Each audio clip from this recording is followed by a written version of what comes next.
Fala, meus amigos, tudo certo? Tô aqui bonitinho, de barba feita, agora mais novinho, para conversar com você sobre futebol, falar sobre a arbitragem do Campeonato Gaúcho. Por favor, te inscreve no canal, hein? Ativa o sininho e deixa o teu like para participar com a gente sempre, inclusive comente esse vídeo no final. Eu não falei sobre a arbitragem de Juventude e Grêmio ontem no vídeo que eu fiz pós-jogo, porque eu acho que a derrota do Juventude não passou diretamente pela arbitragem. O Juventude jogou muito mal e perderia aquele jogo de qualquer maneira, inclusive com a tranquilidade que o Grêmio teve. Só acho que o árbitro Anderson Daronco não precisava dar as colaboradas que deu. Vejam o lance do primeiro gol. É um lance discutível pra caramba. Se o Diego Souza não participa da jogada, onde ele vai na direção da bola e só recolhe o corpo quando vê que o PP ia chegar em condições, bom, se isso não é participar da jogada, só se ele fizesse o gol, então, para parar o jogo. Eu acho que isso é interferir sim na jogada, chama a atenção do goleiro e causa o tumulto que causou. Mas tudo bem, vamos deixar na conta de que, tu é cara que tá narrando para a Rádio Caxias, quer que os times de Caxias se deem bem, tá chorando. Então eu vou deixar esse lance de lado, daqui a pouco você interpreta de um jeito diferente que eu. Agora veja a marcação do primeiro pênalti. Isso é falta. Encostar o braço, o Bruno Alves encostou a rigor. Ele até acho que ia fazer a falta e se arrependeu, e aí ele encostou a mão direita no braço esquerdo do Caio Henrique, que se atirou. E o árbitro Anderson Daronco, de forma incontinente, marcou pênalti. Foi pênalti? Se isso foi pênalti, por favor, sugiro que coloquemos uma rede no centro do gramado, um time de cada lado, e cada um fica no seu campo, chutando na goleira adversária. Daqui a pouco a gente pode inventar um outro esporte que não um esporte de contato como o futebol. Francamente, a marcação do segundo pênalti foi correta, corretíssima. Carné fez o pênalti, fez a falta, e se ele fosse driblado, sairia ali a marcação do gol, que ele acabou evitando depois na cobrança do pênalti. Isso é perigo, isso é risco iminente de gol. O árbitro entendeu e usou aquela lei do bom senso de que não tem por que punir o clube duas vezes. Já marcou pênalti, não tem por que expulsar o goleiro. Isso não valeu para o Genilson. O que mudou de lá para cá? É a regra que mudou ou é a leitura do árbitro? Bom, ele teve bom senso no estádio do Grêmio.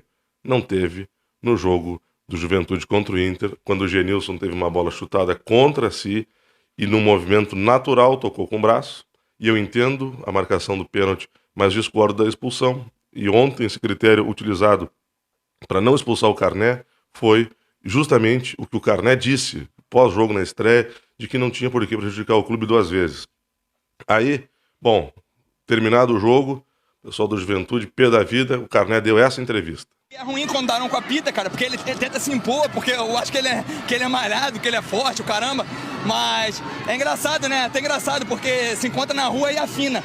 Aí é uma palhaçada, cara, uma palhaçada, não sei o que, quem pôr, que é ali quando vai falar do pênalti, quem caraca, olhar na cara, aí tem vontade de falar certas coisas, que nego, mas fica chato, o Daronco foi lá em Caxias, é ruim quando ele apita, cara, é muito ruim, o clima fica chato de jogo. Teve uma falta ali no Alisson, que o Alisson estava com o pé dentro da área, mas ele não deu pra pensar por quê? Porque lá ele fez merda, porque lá era pra ele não ter dado e ele deu.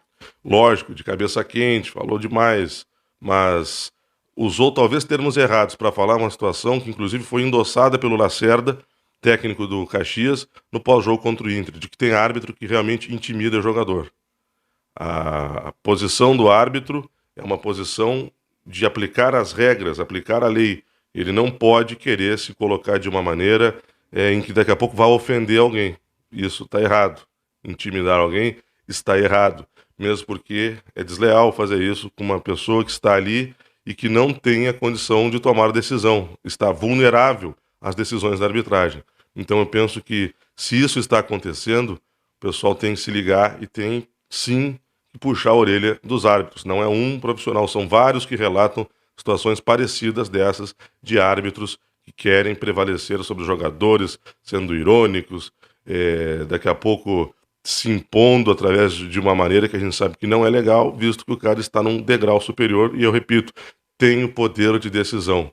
O que ele fala tem a palavra final e o jogador resta ir para casa e reclamar, chorar na cama, ou reclamar para a mulher, para o filho, sei lá. Pelo amor de Deus, a gente não pode considerar que um jogador de futebol não tenha a possibilidade de dar uma entrevista de cabeça quente, até usar um termo errado. Tem licenças que a gente tem que conceder às pessoas.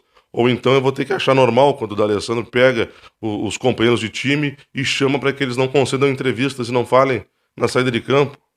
Mas pelo amor de Deus, pelo amor de Deus. E aí vai o sindicato e emite uma nota contra as declarações do Carné, contra as declarações do presidente Walter Dalzotto Júnior, e pincela dizendo no final que o clube reclama da arbitragem porque não está atingindo os seus objetivos no campeonato. Mas quem é o sindicato dos árbitros? Com qual autoridade o sindicato pode dizer que o clube está ou não está atingindo os seus objetivos? Se o objetivo do Juventude, por exemplo, for subir para a Série A do Brasileiro e fizer um campeonato gaúcho de simplesmente não ser rebaixado, não é o sindicato que vai dizer se está ou não atingindo os objetivos. Francamente, esse sindicato se calou quando o Grêmio fez nota também falando da arbitragem do jogo do Centenário na decisão do turno, onde o pessoal queria um pênalti que para mim até pode ter acontecido sim, mas eu entendo que num lance de opinião o Voaden entendesse que não ia ter sequência aquela bola e que seria uma demasia marcar o pênalti. É uma opinião diferente da que eu tenho, mas eu tenho que aceitar que ela exista. E aí o pessoal levanta situações, quer ouvir a gravação do VAR e condiciona a arbitragem já no jogo seguinte. Tudo que está na dúvida é pró-Grêmio. E o sindicato se calou. Mas contra um clube do interior, o sindicato dos árbitros fez a mesma coisa que os árbitros fazem nas quatro linhas. Não por má intenção, mas por uma certa covardia de saber que repercute muito mais o erro contra a dupla Grenal, então na dúvida eles fazem contra o interior. É sempre assim. Dizem que no futebol a arbitragem, a banca paga e recebe, o interior muito mais paga do que recebe. E quando recebe, o time grande faz nota de repúdio à arbitragem e já no jogo seguinte, a arbitragem já olha com muitos bons olhos a qualquer situação duvidosa na partida. Francamente, o sindicato dos árbitros tem que preparar bem os seus árbitros e parar de comprar briga com o clube de futebol. Vamos parar com essa falácia de que o Rio Grande do Sul tem o melhor quadro de árbitros, que eu acho que a maioria das pessoas já viu que isso não é verdade.